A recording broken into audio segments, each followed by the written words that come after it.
So when we started chatting, back and forth, what was it like last week or 2 weeks ago?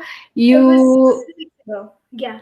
Yeah, 2 weeks ago. So you were mentioning that, you have a really good team. And I thought, how wonderful it would be for my audience on YouTube to be able to learn from that because a lot of people do struggle, right? Right. Now, where are you located? I am from India. I am from Hyderabad. I own a tech company. I own a digital tech company actually. I provide digital marketing solutions as well as tech solutions. So this thing where I'm very sorted with my team comes from a bad experience. I've had bad people joining my team and ruining the entire team experience for me. So after that, I started becoming more clear about who I want to hire and what kind of people I want on board. So one trick I always use before hiring is first I give them a freelance job. Mhm. If they are doing that correctly, then I include them into my team and then I give them a salary payroll. That's how I hire everyone. I have hired tech professionals like that, and I've hired my digital marketing team, which has recently come on board. It's just been 2 weeks. They Mhm. are on board, and that's how I hired them. That's how you know what they're capable of. This is my personal belief. But this only works for small organizations like Yeah. mine. Yeah. So how Big many employees do you have? okay. I have a team of four digital marketers Mhm. and five full stack web developers.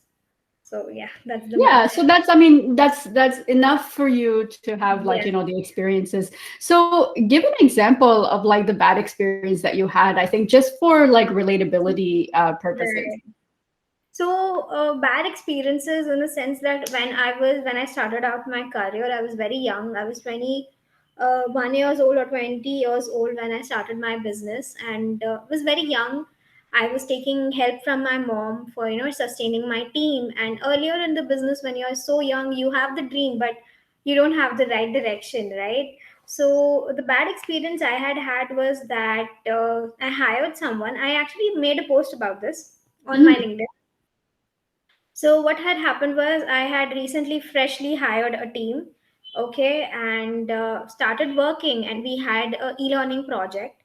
This e-learning project was supposed to roll out, and the project was supposed to get over within the span of 3 months. And my team was supposed to work on it. I had an e-learning developer. So what had happened was my entire team's information was on LinkedIn on my Mhm. company page, which was e-learning savvy. And like every other company, I had put out my employee information there, like in your LinkedIn page, Mhm. you just see how many employees. Right. So Yeah. people can go and see, right? So that was there, and I had put it out there, and okay. So the project was closed, and we had not gotten the first payment yet. So we were waiting for the client to roll out the first payment, and the payment didn't come. Then we just left that client and we started working with different clients and we started bringing more business. We can't just stay with one client, right? Sure. Yeah. So later on, we got an information. It was an insider information by one of our employees who was loyal to the company. He came and gave me the information that the client had contacted the senior developer of the project, and my senior developer agreed to do the project in half the price. On the side. Yes. Interesting. That, Okay. yeah. So I was like, okay. Then we obviously immediately fired him, and then we changed a few company policies. So now I have a very strict company policy. All my clients are on NDA contracts. Sorry, all my clients and employees are on NDA Mhm. contracts. And whenever we are putting out anything on social media, like LinkedIn, Facebook, or whatever, our who is on the team is not mentioned. None of the employees' information is mentioned. I know not every company functions that way, but this is for my protection Mm. because I've had one bad experience, right? Mhm. So it was a very shakening moment for me that one of the team members had, made a side deal, and it was a loss for the company because I was regularly paying them salaries. Right. Yeah. Yeah. So that was the thing. and then we just changed the entire system. Yeah, it's so funny how that, like one Mhm. bad experience can completely, but in a way that's good because now you have policies in place, right? Yeah, yeah. When you're young, you don't know what to do. When you're young, you're very No, stupid. honestly, it's not even young or old. I think that just in business in general, you learn Yes. these things, right? Like I'm, Right. much older, but I've still, had to kind of go through the same, not like a similar situation, but certainly I've had my lessons, and I've been in HR, so I've seen all kinds of like employee behavior. But when it's your own company, it's a little bit different, right? Absolutely. Yeah. So tell me, what is your recruitment process right now? Like, how do you find these good people? Obviously, you have a good team now and you work Yeah. really well together. So, like, what's your process for finding good people? So first things first, I work with the psychology. The psychology goes like the people who I have. Okay, my process, my personal process is I write up to 30 questions, up to 40 questions if required. 100 questions on what kind of an employee I would need for a particular role. For example, I need a digital marketing manager. Hmm. So I write 30 questions. What is my ideal digital marketing manager? What do I Amazing. want? Hmm. It's a process called laddering. It's a psychological process. Usually psychologists or therapists use it to get to the bottom of the situation, but you can use it in anything in your personal life, in your business. So I use this in everything. It's basically 100 questions, but 100 questions become a lot, so you cut it down to 50 or 40.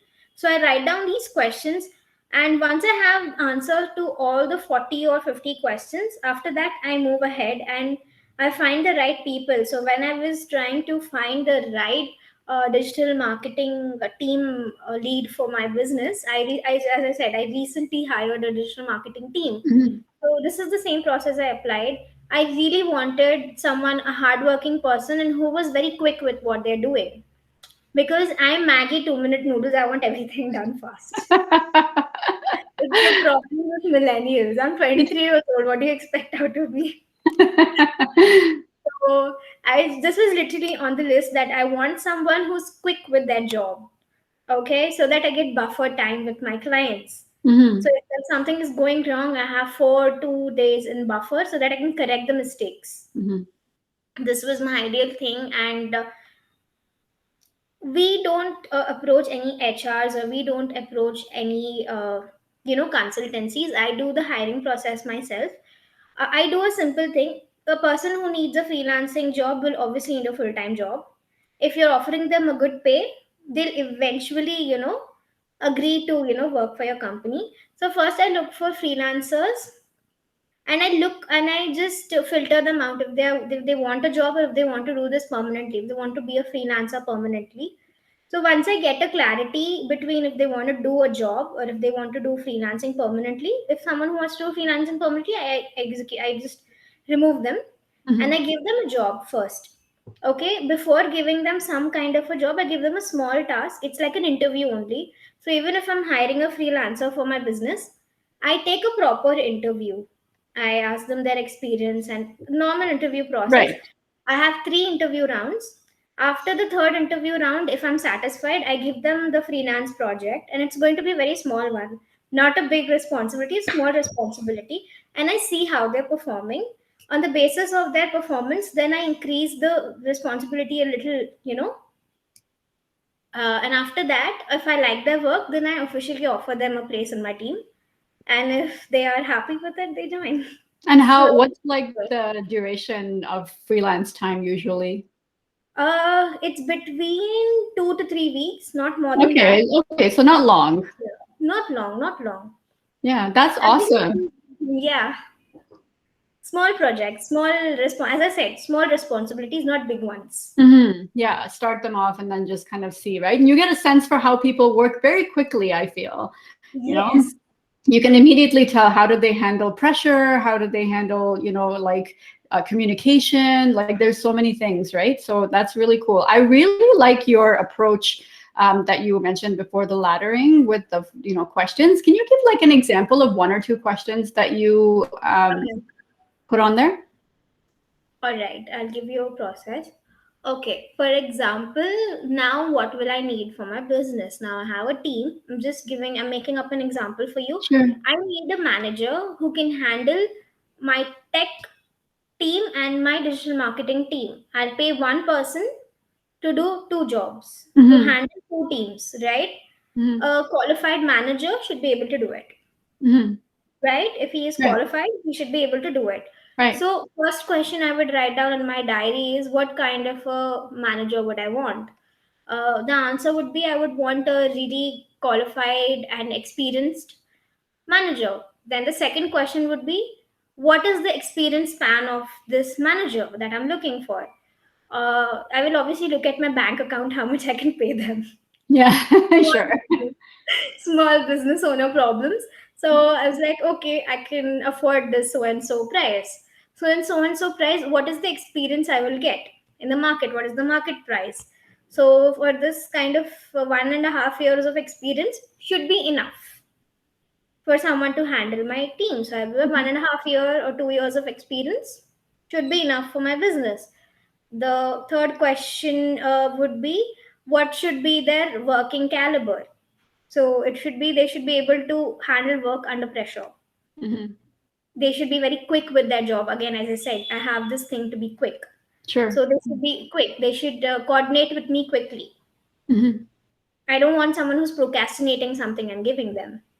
Right. So they should be active. They should be, very quick with what they are doing. They should be working under pressure. They should be able to handle this. Once you have all these in place, you can make up to how many ever questions you want until you're satisfied. Until it's not like you have to create an ideal god image for yourself, but what is right for your business. Yeah, it's so funny you mentioned this. I haven't actually Yeah. presented it in this way, but in my program, High Performance Culture Academy for small businesses, like I do have this process. One of the modules in the program is defining that ideal employee, Right. and it's all of this stuff. Like it's not personality, it's more work style. Like how do they Yes. approach work? They can be introverted, extroverted, Yes. that doesn't matter. It's about, if you give them something to do, what is their work style? What is their approach? How do they communicate? Like all of those things have nothing to do with personality. And I think that that's where the problem comes in with leaders mostly, is that when they're interviewing, they look at personality, right? They can see the personality in front of them. They don't have these But that's objective. important too. And personality is very important too. For example, if you're hiring someone, it's very important actually. For example, you're hiring someone who has a narcissistic personality disorder, then your employees who will be working under him will be at stake. So that is very important too. I feel. But what you're saying that the working caliber is more important any given day because we have to Yeah. run a business. Money is more important here. Yes, and especially when you're small, it's tough, right? Because every dollar counts. So, Yes. so where are your employees? Like, do you only focus on local talent pool, or do you look globally? No, see, till now I've been a third party client. As I said, when I started my career, I was a third party client, and now I have my own team. So I have never, limited myself to hiring the local people. I have I have someone working for me from Bangalore, I have someone working for me from Hyderabad, I have someone working for me from Raigada. So, I don't mind. Mhm. I don't mind remote work and I don't mind work from home because that is my personal perspective that employees work better if you're giving them their home to work with, and it is more comfortable, I feel. So till now I don't have a physical office set up. I know people tell you that it is important to build credibility in the market, but I'm like, I have to look at my employee performance. Yeah. Yeah, Yeah. and ultimately the credibility comes from your clients, right? And what they say about you. Absolutely, absolutely. Yeah, So yeah, if I'm very good. performing better and if I'm giving them better results working from, with a remote team, then having a physical office or not doesn't matter. Yeah. So do you have a physical office now? Like, And or is it no, I don't have a physical office at all. good? Okay, excellent. And you know what? I think after COVID too, like so many people are starting to embrace this. I'm Yes. speaking to so many business owners in the professional services firms like yourself who had offices in like the downtown area, and now are like, you know what, we can work from home. Everyone can. I'd rather take that money that I'm paying to landlords and give it back to my employees, like, Absolutely. yeah. So that's very smart, very smart. Okay, so Hiteshi, this was really, really amazing. Thank you so much for sharing your wisdom. I'm Thank actually you. so impressed. You're so young and you have already, you have a successful business, like It's yet to certainly a become role model. successful. It's What's that? yet to become successful. I just started like I was doing it earlier, but as I said, as a third party client. Yeah. Now I have my proper business set up, so it's yet to become successful. Well, you're definitely on your way from what I can see. It sounds like you're definitely on your way. So, any Thank last words you. of wisdom for fellow small business owners with respect to like talent management? I just would say that please be smart while working with your clients and working with your employees, because this is one thing I do. Maybe you can do it too. So if some employees is not required to get the client information, it is absolutely okay from the founder side or management side to not give the client information to the employee, because what they're doing is enough. So for example, if I have a client and they I have some kind of, it's if only if it's important, then I get one person on board, my senior developer or my senior marketing manager on board for the conversation or the meeting. Otherwise I just don't get them. I take care of things myself. But Mhm. yeah, I understand that many founders and many small business owners do not have that luxury of time. I understand that, and they would like to they would like to delegate more. So in that case, just filter out who is going to attend the meeting with your client and who's not going to attend the meeting with the client. Having one person who you trust is better than trusting your entire team. I know you should trust your team, it is your team, but again, what happened to me shouldn't happen to anyone else.